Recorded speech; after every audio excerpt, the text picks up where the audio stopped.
নমস্কার। বাংলা গল্পঘরের সমস্ত শ্রোতা বন্ধুদের স্বাগত জানিয়ে আজকের গল্প পাঠ শুরু করতে চলেছি।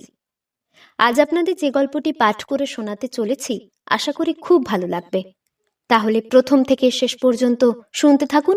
শুরু করছি আজকের গল্প পাঠ। আশাপূর্ণা দেবীর লেখা অপচয়। মনীষা দেবী। এই ছোট্ট মফস্বল শহরটিতে সকলের মুখে মুখে গুঞ্জন করে ফিরছে এই নাম। মনীষা দেবী আসিয়াছেন। সশ্রদ্ধ কৌতূহল আর উৎসুকের সঙ্গে অপেক্ষা করছে লোকে।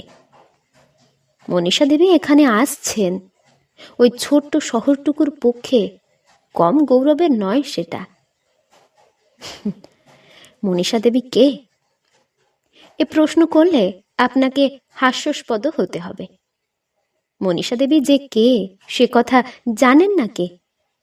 দেশের স্বাধীনতার ইতিহাসের অ আ ক খ ও যে পড়েছে তা জানতে আর বাকি নেই মনীষা দেবীর ইতিহাস। কি নয় মনীষা দেবী? স্বাধীনতা সংগ্রামে কি না করেছেন? সত্যাগ্রহ করেছেন, করেছেন আইন অমান্য আন্দোলন, জেলে গিয়েছেন বারবার। সেখানে সরকারি দুর্নীতির প্রতিবাদে শুরু করেছেন অনশন। ছাড়া পড়ে গেছে দেশে। উদ্ধত কর্তৃপক্ষের একাধিকবার মেনে নিতে বাধ্য হতে হয়েছে ওর দাবি। তারপর দেশের হাওয়া গেছে ঘুরে। মাদুলির তাবিজ, জলপড়া, ঝাড়ফুঁকে বিশ্বাস হারিয়ে নবজাগ্রত জনগণ অস্ত্রোপচার করতে চেয়েছে ব্রিটিশ শাসনরূপ দুষ্টু ক্ষতের ওপর। জ্বেলেছে আগুন। মনীষা দেবী বিনা দ্বিধায় পড়েছেন সেই জ্বলন্ত আগুনে। আগস্ট আন্দোলনের অসাধ্য সাধিকা কর্মী ছিলেন মনীষা দেবী। প্রবল প্রতাপ, ব্রিটিশ রাজশক্তি একদা টলমল করেছে এর প্রতাপে। 5 বৎসর আত্মগোপনের পর পাদব প্রদীপের আলোকে আবার দেখা গিয়েছে তাকে। বিপ্লবীর বেশে আর আবির্ভাব নয় তার। আবির্ভাব ঘটল শান্তি জল হাতে। দাঙ্গা বিধ্বস্ত এই শহরে মৈত্রীর বাণী প্রচার করতে আসছেন মনীষা দেবী দলবল সহ। আমাদের উপর ভার পড়েছে তাদের অভ্যর্থনার। বাড়তি কোনো বাড়ি মানে খালি বাড়ি পাওয়া খুব দুষ্কর। তাই রমলা গার্লস হাই স্কুলে স্থান দেবার ব্যবস্থা হয়েছে। 7 দিনের ছুটি দিয়ে দেওয়া হলো মেয়েদের। আর ছুটিই তো চলছে। গত আগস্ট থেকে বর্তমানের সেপ্টেম্বর, এই 13 মাসের মধ্যে 13 সপ্তাহ যদি ক্লাস হয়ে থাকে তো ঢের। স্কুলের কেরানি সুরেশবাবু আর আমি স্টেশনে যাচ্ছি তাদেরকে আনতে। বললাম, আপনার কি মনে হয় সুরেশবাবু, সাঙ্গু পাঙ্গু সমেত কজন আন্দাজ হবে? আমাকে স্কুলের সেক্রেটারি বলা হয়। কাজেই আমার জ্যাঠামশাই কাছাকাছি বয়সী সুরেশবাবু আমার সঙ্গে কথা বলতে গেলে যেন বিনয় ভেঙে পড়েন একেবারে। দুহাত কচলে বলেন, আগে আমার তো ধারণা জন 8-10 হবেন। আপনি কি বলেন? আমারও তাই মনে হচ্ছে। ভদ্রলোক যে কজন আসছেন তাদের জন্য ভাবি না, ভাবনা হচ্ছে ভদ্র মহিলাদের নিয়ে। সুরেশবাবু আবার হাত কচলাতে শুরু করেন। আগে তা যা বলেছেন, ঝঞ্ঝাট তো ওনাদের নিয়েই। তবে এরা সব স্বদেশী করা মেয়ে, জেল টেল খেটেছেন। অনুষ্ঠানে ত্রুটি হলে বোধহয় তাতে দোষ ধরবেন না। সে যদি বলেন আমাদের গৃহস্থ ঘরের মেয়েদের কাণ্ড।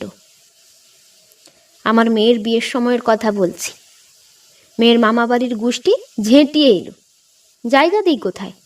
ভাগ্যক্রমে একখানা খালি বাড়ি পেলাম কাছাকাছি। তাদের তো ঘট স্থাপনা করা হলো সেখানে। তারপর স্যার, সে কি ফৌজত!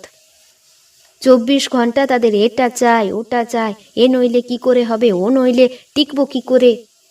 এই কমপ্লেন শুনতে শুনতে সন্ন্যাসী হয়ে বেরিয়ে যেতে ইচ্ছে হলো। নতুন কুটুম্বরা মাথায় থাক, বড় কুটুম্বদের নিয়েই অস্থির। এ বাড়ি ও বাড়ি করতে করতে স্যার পায়ের জুতো ছিঁড়ে গিয়েছিল। হাসি চেপে বলি, দেখুন এখন স্বদেশী মেয়েরা আমাদের কি হাল করেন। চাকরটা আসবে তো? আসবে তো আশা করছি, বলে এসেছি। এখন আমার হাত যশ। ওই গাড়ি এসে গেল, চলুন স্যার একটু তাড়াতাড়ি। আচ্ছা, আপনি চেনেন তো তাঁদের? চিনি, হেসে বলি। চিনি যেমন আপনি চেনেন, কাজের মধ্যে দিয়ে পরিচয়, খবরের কাগজ দিয়ে চেনা। চাক্ষুষ দেখেননি তাহলে? আপনিও খদ্দর টদ্দর পড়েন কি না তাই বলছি। শুনেছি বিলিতি মেমের মতো নাকি চেহারা। মনে মনে হাসি। বিলিতি মেম সম্বন্ধে কতটি উচ্চ ধারণা সুরেশবাবুর শ্রদ্ধা বিগলিত কণ্ঠস্বরে ধরা পড়ে। কতদিন লাগবে এ মোহ কাটতে? পরিচয় না থাকলেও বিশেষ একটি দলকে খুঁজে পাওয়া শক্ত নয়। 3টি ভদ্রমহিলা আর জনাচারেক পুরুষ, অবশ্য 4টি ছেলে বললেও চলে, নেহাতি তরুণ। টপ টপ করে প্রথমে নেমে পড়ল তারা। তারপরেই নামলেন মনীষা দেবী।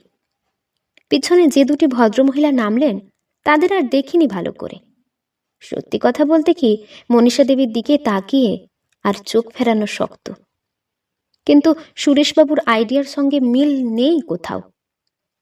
এর মধ্যে থেকে বিলেতি মেমকে আবিষ্কার করা যায় না। কিন্তু মনীষার নাম না হয়ে বিদ্যুৎলতার নাম হওয়াই উচিত ছিল। শরীরিনীর বিদ্যুৎ শিক্ষাগোছের কি একটা উপমা আছে যেন তার কাব্যশাস্ত্রে, সেইটাই বারবার মনে হতে থাকে। অথচ খুব বেশি ফর্সা কোনো মতেই বলা চলে না। ফর্সা নয়, ঔজ্জ্বল্য। উজ্জ্বল প্রসন্ন মুখ, বুদ্ধিতে উজ্জ্বল 2 চোখ, বিদ্যুতের দীপ্তি প্রতিটি কথার আর ভঙ্গিতে। এ মেয়ে যে অসাধ্য সাধন করতে পারে তাতে আর সন্দেহের কি আছে? কি আশ্চর্য, এত কম বয়স! নাকি কম দেখায়? খুব সম্ভব তাই, নইলে বয়সের সঙ্গে কোথাও খুঁজে পাওয়া যাবে না কর্মজীবনের সামঞ্জস্য। কতগুলি বছর তো সরকারি অতিথি রূপেই গেছে কেটে। আপনারাই বুঝি আমাদের কর্ণধার? প্রশ্নে চমকে উঠি, বলি, যা বলেন। ট্রেনে খুব বোধহয় ভিড়। কেন যে বলি কে জানে, বোধ করি বলবার মতো কিছু কথার অভাবে। ভিড় হবে, কিন্তু ভিড়ে এখনো ভয় করেন নাকি? পৃথিবীটাই তো ভিড়ে ভরে গেছে।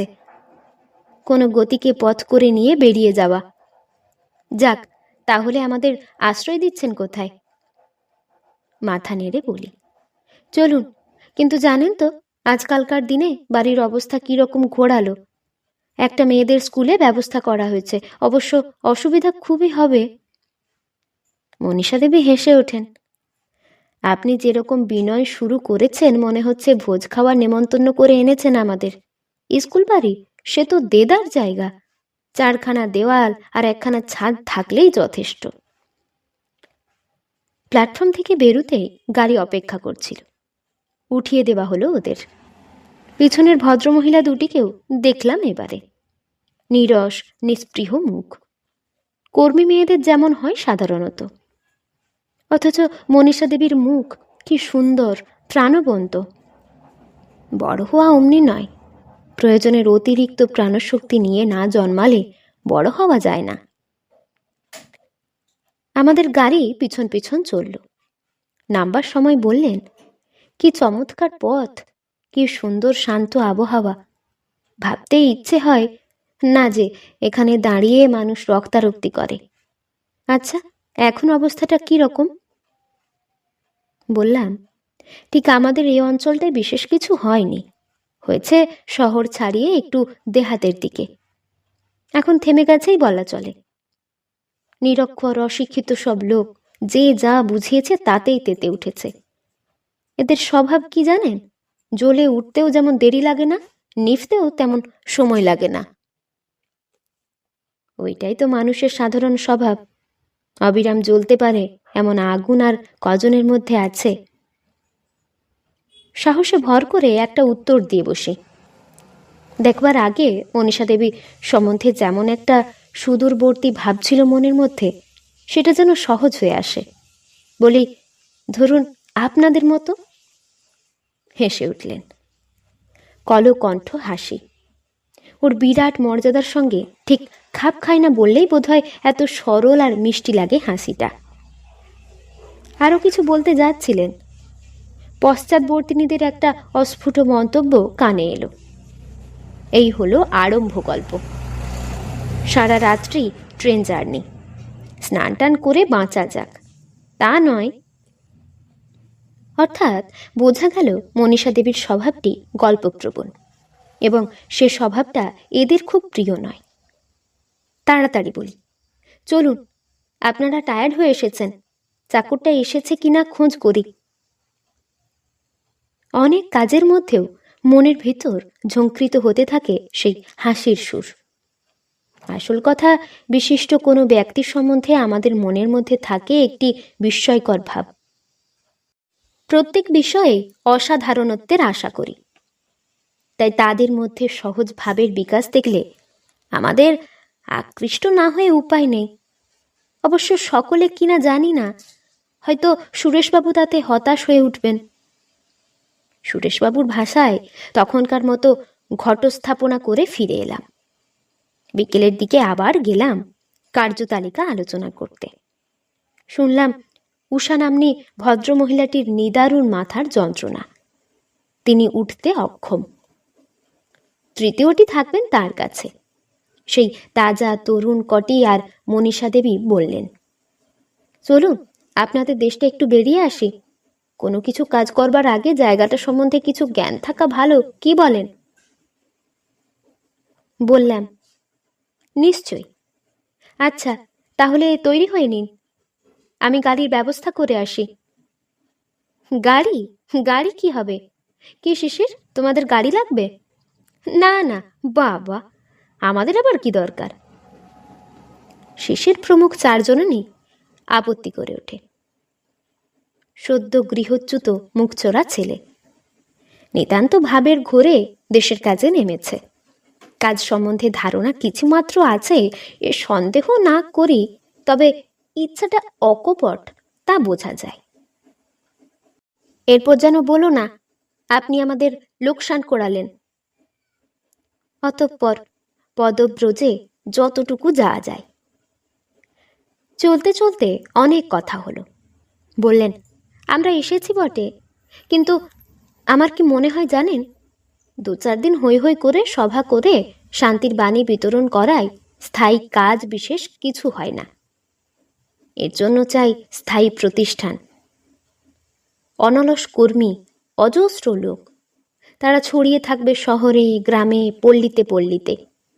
ভাড়াটে প্রচারক নয়, আপনাদের মধ্য থেকেই খুঁজে বার করতে হবে তাদের। মঞ্চ খাড়া করে একদিন বক্তৃতা দিয়ে যাওয়া নয়, নিজের জীবনের আদর্শ দিয়ে প্রচার কার্য করা। বাইরে থেকে এলে হবে না, এতে হয়তো লোকে উত্তেজিত হবে বেশি, সাময়িক ফল একটা পেয়ে যাবেন চট করে, কিন্তু সেটাই শেষ নয়। বললেন আরও অনেক কিছু, সব কথা মনে নেই, কিন্তু রাত্রে ঘুমের ঘোরেও মনে পড়তে লাগলো একটি বুদ্ধিদীপ্ত উজ্জ্বল মুখ আর জড়তালের শূন্য পরিষ্কার কণ্ঠ। ভেবে চিন্তে কথা বলতে হয় না যাকে, ঝরঝর করে ঝরে পড়ে কথা। পরদিন সকালে গেলাম আবার।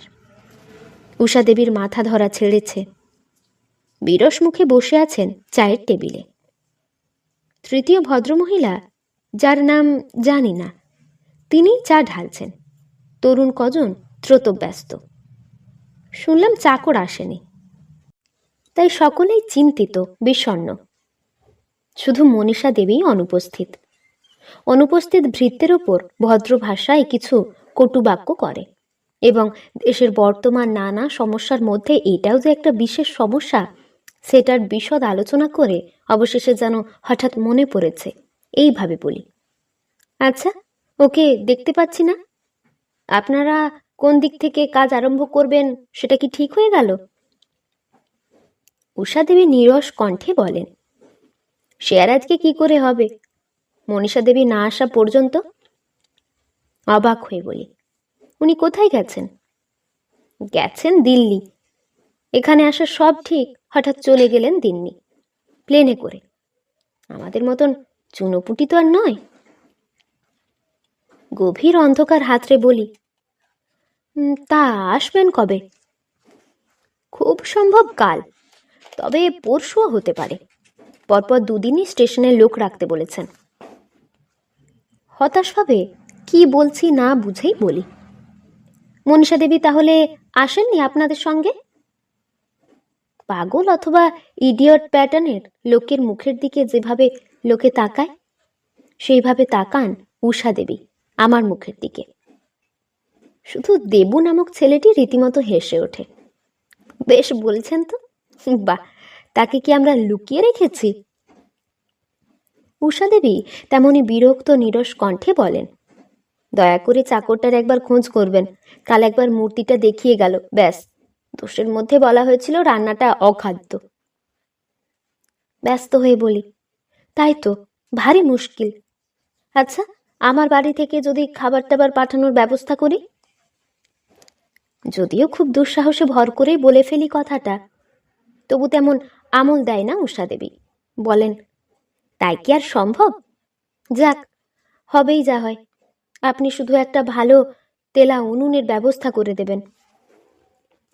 ব্যস্ত হয়ে বলি, কেন, এখানে রান্নার ক্লাসের মেয়েদের তো সব সরঞ্জাম আছে। আছে তো, তেমনি বিরক্ত বিরস কণ্ঠ। শুনছি সেসব কাজের অযোগ্য। শিশির, দেখো গে তো কমলার রান্না চাপালো কিনা। বললাম, নির্মলবাবু আসুন, চাকরের ব্যবস্থা হোক। তা নয়, সর্দারি করে গেলেন রান্না চাপাতে। কমলা? মনীষার মতো না আছে গাম্ভীর্য, না আছে মর্যাদা। কমলা, যে নাম বাংলাদেশের প্রত্যেকটা ঘর খুঁজলেই দু একটা বেরোবে। ঈশ্বর রক্ষা করেছেন গতকাল, মনীষা দেবী বলে উল্লেখ করেনি কোন সময়। করেনি তো, ঠিকই তো। ভাবতে আমি চেষ্টা করি। পরপর দুদিন আর গাড়ি পাঠাতে হলো না। পরদিনই এলেন মনীষা দেবী। নামের মতোই চেহারায় আছে গাম্ভীর্য, আছে মর্যাদা। কমলার সঙ্গে ভুল করেছি শুনলে লোকে হাসবে না কাঁদবে? মনীষা দেবী শাঁখের মতো সাদা গায়ের রং, আভিজাত্যপূর্ণ গাম্ভীর মুখশ্রী, ততটুকুই ভারিক্ষী গরম, যার বেশি হলে মোটা বলা চলে না, না হলে নয়। মহিমান্বিত মূর্তি, দেশনেত্রী বলতেই যে রূপ ফুটে ওঠে চোখের ওপর, তেমনি মহিমাময় রূপ। অসাধারণ হওয়া একে সাজে, সে কথা অস্বীকার করতে পারি না। অস্বীকার করতে পারি না যথার্থ কর্মী বলে। সারা রাত ট্রেন জার্নি করে প্রয়োজন হয় না বিশ্রামের, প্রয়োজন হয় না স্নানাহারের। গাড়ি থেকে নেমেই তলব করলেন উষা, অরুণা আর কমলা দেবীকে। চাকর পাওয়া গেছে কিনা, ভালো তেলানুন জোগাড় হয়েছে কিনা, অথবা রান্না করেছে কে, এসব প্রশ্নের জন্য নয়। বললেন, ম্যাপটা তৈরি করেছ তো? ম্যাপ? পরস্পর পরস্পরের মুখের দিকে তাকালেন। বোঝা গেল স্মরণ মাত্র ছিল না কারোর। হয়নি তাহলে? 3 দিন হলো এসেছো তোমরা, আশ্চর্য। আগে চলে আসবার প্রয়োজন কি ছিল তবে? এ 2 দিন কলকাতায় থেকে গেলেই তো পারতে। আমি তোমাদের এই 3 দিন কাজের রিপোর্ট চাই। নির্মলবাবু, যত তাড়াতাড়ি পারেন একটা ম্যাপের খসড়া করিয়ে দিন। অবাক হয়ে তাকাচ্ছেন যে? পল্লী অঞ্চলের পথঘাটের একটা মানচিত্র, যে জিনিসটা দেখে একটা সফর তালিকা প্রস্তুত করতে হবে। শান্তি প্রচার তো আপনাদের এই শহরটুকুর মধ্যেই নয়, যেতে হবে গ্রামে। কিন্তু সে যাওয়াটা অন্ধের মতো নয় নিশ্চয়। কোন দিক থেকে আরম্ভ করলে সুবিধে হবে, স্থানীয় নেতাদের সঙ্গে সে বিষয়ে পরামর্শ করা দরকার। উভয় সম্প্রদায়ের কয়েকজন বিশিষ্ট লোকের নামের লিস্ট দিন আমাকে, দিন দিকিনি, আর চারিদিকে প্রচার করে দিন আমার আসবার সংবাদ। বিকেলে 4টের সময় বেরোবো আমরা। তাই সসংকোচে বলি, আজকেই? কেন নয়? আপত্তিটা কি? না না, আপত্তির কিছু নয়। টায়ার্ড হয়ে রয়েছেন আজ, দিল্লি থেকে ফিরেই। টায়ার্ড? আজই বেরোতে হবে? গাড়ি কখানা দিতে পারবেন? দুখানা তো আমাদের চাই। একখানা লরি টরি জোগাড় করতে পারলে ভালোই। স্থানীয় ছেলেমেয়েরা যোগ দিতে পারবে। অবশ্য শোভাযাত্রাও বার করতে হবে একদিন। তারিখ ফেলে নোটিশ দিতে হবে। প্রত্যেকটি কথার ওপর জোর দিয়ে পরিষ্কার উচ্চারণ করে যাচ্ছেন মনীষা দেবী। ঝরঝর করে ঝরে পড়বার মতো এলোমেলো অপ্রয়োজনীয় কথা নয়, ভালো করে কান পেতে শোনবার মতো কথা। ভুলে গেলেই সর্বনাশ। আমরা 1 মাসে যা করে উঠতে পারবো কিনা সন্দেহ, ইনি একদিনেই তা করিয়ে নেবেন আমাদের দিয়ে। এমন নইলে লিডার? তাকালাম উষা, অরুণা আর কমলা দেবীর দিকে। ভীত চকিত অপ্রতিভ মুখ। কোনো তফাৎ নেই উষার সঙ্গে কমলার, কমলার সঙ্গে অরুণার। এদের একজনকে মনীষা দেবী মনে করে মুগ্ধ হয়েছিলাম। কিসে আর কিসে। সূর্যের যেমন মাটির প্রদীপ, যে প্রদীপ আলো দেয়, কাজ চলে যায়, সেও মিথ্যা নয়, কিন্তু সূর্যের প্রকাশের সঙ্গে সঙ্গে কত সহজে নিষ্প্রভ হয়ে যায়। কি বিশ্রী বোকার নিষ্প্রভ দেখাচ্ছে কমলা দেবীকে। অনেক কিছু কাজ মাথায় নিয়ে চিন্তিত চিত্তে ফিরছি। স্কুলের পিছনের দরজা থেকে ডাক এলো, শুনছেন? একটু কম জোরে হাঁটবেন। চমকে তাকায়। দরজায় দাঁড়িয়ে কমলা দেবী, সেই হাসি ঝলসানো দীপ্ত মুখ। সত্যিই অবাক হয়ে বলি, কিছু বলবেন? বাহ, বলবো না তো ডাকলাম কেন? ভয় পাবেন না, খাল বিল খানা ডোবার মানচিত্র চাইছি না। 4টি লতা পাতা জোগাড় করে দিতে পারবেন? 4টি পলতা পাতা জোগাড় করে দিতে পারেন? পলতা? হ্যাঁ, পলতা, পটলের পাতা। চমৎকার বড়া খাওয়া যায় যার। চাকরটাকে বাজারে পাঠালাম, পেল না। একটু হেসে বলি, এসব বাজে কাজ নিয়ে মাথা ঘামাবেন, আর উনি যখন সারাদিনের রিপোর্ট চেয়ে বসবেন। হেঁট মুন্ডে অপরাধীর মুখে দাঁড়িয়ে থাকব। তাতে লাভ? লাভ না থাক, লোকসান কম। থাক, পলতা পাতা যদি পারেন তো জোগাড় করে আনুন। ভাতের সঙ্গে তেতো তরকারি না থাকলে ওর আবার অম্বল হয়। যাচ্ছি, পাঠিয়ে দিচ্ছি। বলেও 1 মিনিট দাঁড়ায়। দাঁড়ালেন যে? অপ্রতিভ হয়ে তাড়াতাড়ি বলি, না, আর কিছু লাগবে কি না? ভালো কথা মনে করেছেন। কিছু স্পিরিট চাই। স্পিরিট? অমূল্য জিনিস চেয়ে বসলেন যে, পাবো কি? পেতেই হবে। বিদ্যুৎ ঝলসে ওঠে ওই 2 চোখে। না পেলে চলবেই না। স্টোভ জ্বালতে হবে। শেষ রাত্রে চা না খেলে ওর আবার মাথা ধরে। আচ্ছা, নমস্কার। উনি আবার আড্ডা দেওয়া পছন্দ করেন না। চলে আসছি। হঠাৎ মনে হলো, মনীষা দেবী না এলেই ক্ষতিটাই বা কি ছিল? সূর্যের প্রয়োজনীয়তা আছে, তাতে ভুল নেই, কিন্তু বিদ্যুৎই কি ফেল না? 1000 বাতির আলোটাকে দুপুর রোদে মাঠের মাঝখানে জেলে রেখে লাভ কি? অথচ অহরহ এমনই ভুলই তো ঘটছে আমাদের জীবনে। এতক্ষণ শুনছিলেন আশাপূর্ণা দেবীর লেখা অপচয় গল্পটি। এই গল্পটি আপনাদের কেমন লাগলো তা আমাকে অবশ্যই কমেন্টের মাধ্যমে জানিয়ে দেবেন। যদি ভালো লাগে তাহলে লাইক এবং সাবস্ক্রাইব করে আমাদের পাশে অবশ্যই থাকবেন।